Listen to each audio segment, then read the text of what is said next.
everybody, this is Alchemist 2, and I'm back again with another movie review. Again, another Christmas movie. Why are we not surprised with this?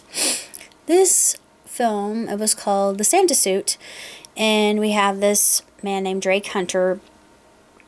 He's the CEO of his own toy company, and he's very miserly and Scrooge-like, and as you would well expect, the real Santa shows up at one of his board meetings and transfers the power of Santa to him, which at first he's completely freaked out by, and quite notably so. I absolutely love this movie. I'm only giving it 3 stars, 3.5 out of 5. It was a really good one, really heartfelt, but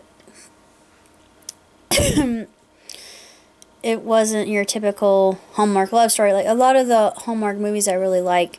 This one I enjoyed. It was better than Boyfriend for Christmas. Boyfriend for Christmas, I utterly hated that movie. It was cringe worthy. Yeah, and I don't really say that about a lot of films, but they could have done so much better. This one is an example of what true Christmas movies should be, and it's just so heartfelt. And I even love the elf who works with Santa. He was funny. He was probably my favorite part of the film, because he was an actor just trying to learn from Drake. He didn't know it was Drake under the enchantment of Santa's magic, and he's like, I am in awe of your method acting, sir. I am not worthy of your presence. It's like, I worship you. I bow and kowtow before you. I'm not worthy. But it was so funny. It was especially funny when he put on the dark elf look, and the guy who owned the store said, "Dark elves are bad. Even he knows that. Why are you scaring all these kids away?" I thought, oh, right. And it was terrible. But I really enjoyed the film. It had such a great message, and it was very reminiscent of A Christmas Carol, but it had its own twists, and it had a lot of good lessons involved in it, and just very endearing, and I loved everything about it. And the actor who played Kris Kringle, I absolutely loved him.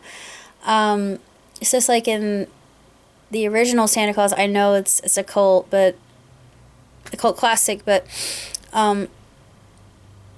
the actor who plays Santa in that movie, I don't know why, but I know it's just so unyieldingly cheap, and well, it was before CGI is what it is today, and so many improvements have been made in Hollywood and how they do things, but it's one of my favorite films even to this day, despite the fact that it's incredibly and unbelievably and so unapologetically crazy and silly and just off the wall, cuckoo bonkers, and cloud nutso land. But it's just a great film. I'm sorry, it is. I mean, it's my nostalgia. What can I say? I was 5 when it came out, and I was 7. Actually, I was probably 6 or yeah, when I first started becoming a movie connoisseur. I was probably around 7 years of age, and I've always loved films. There's something special about going to the cinema. I think it's just such a unbelievable experience, and just, it's like my second home. So I feel very comfortable amongst the seats and with people I don't even know. Yeah. Am I some kind of perv? No, I'm not, but it's just, to me, it's an astounding experience that can be held in no other venue except for maybe going to a concert. yeah, I would say definitely go to a concert because there you're with people you don't know.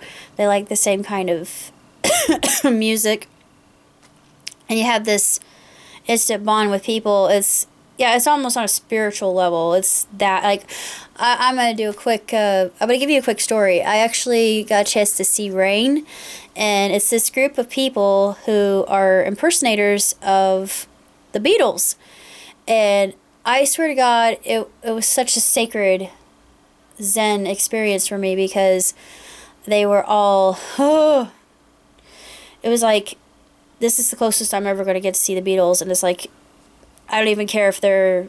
There was a time I was like I'm seeing the Beatles, as I completely forgot, and it was just, whoo, it's giving me chills just to think about it. But after I saw the concert, I had this completely righteous dream about playing guitar with John Lennon. He's like, come up here and jam with me. I'm like,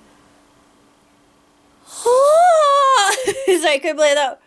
I only know cheater chords. Like, please, your voice is like an angel. Come on, come, jam with me. You know you want to. I'm like, but I was like totally in love at the point in time, and yeah, it ended with a happy ending. Let me just put it that way. I'm not gonna go any further, as I'm not putting any images in your mind, but you probably have them now. But anyway, that was me going completely off track. But this movie, Sad to Suit, 2 thumbs. I mean, it still warrants 2 thumbs for me because, like I said, it has everything that you would come to expect from a Hallmark film. This wasn't some kind of fluffy, really unbelievable fare like Boyfriend for Christmas. I'm sorry, worst Christmas movie ever. Ugh. Other than Elf on the Shelf. Need I say more? But I think Elf on the Shelf is the worst. The ultimate. Ugh. Yeah, don't even get me started. But yeah, it's the stuff of Christmas nightmares. Don't even make me go there. Alright. Out of my system, totally cleansed. But this one's really good. I really enjoyed it. Still, there were some things that were cliched, but it was just part of the holiday season and one of the better ones I've seen. And the character who plays Drake, I really like Drake. I mean, at first you're like, ugh, what a total a-hole. He's just a heel. I don't like you. But later on, he goes through this transformation. You think, you know what?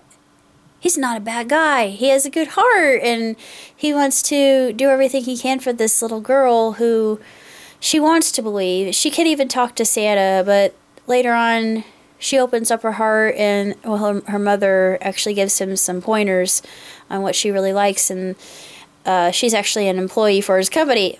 Irony! More irony, but it's such a sweet film, and I'm glad I had a chance to see it. And I'll be watching more. So, till next time, live long and prosper. Ciao tutti!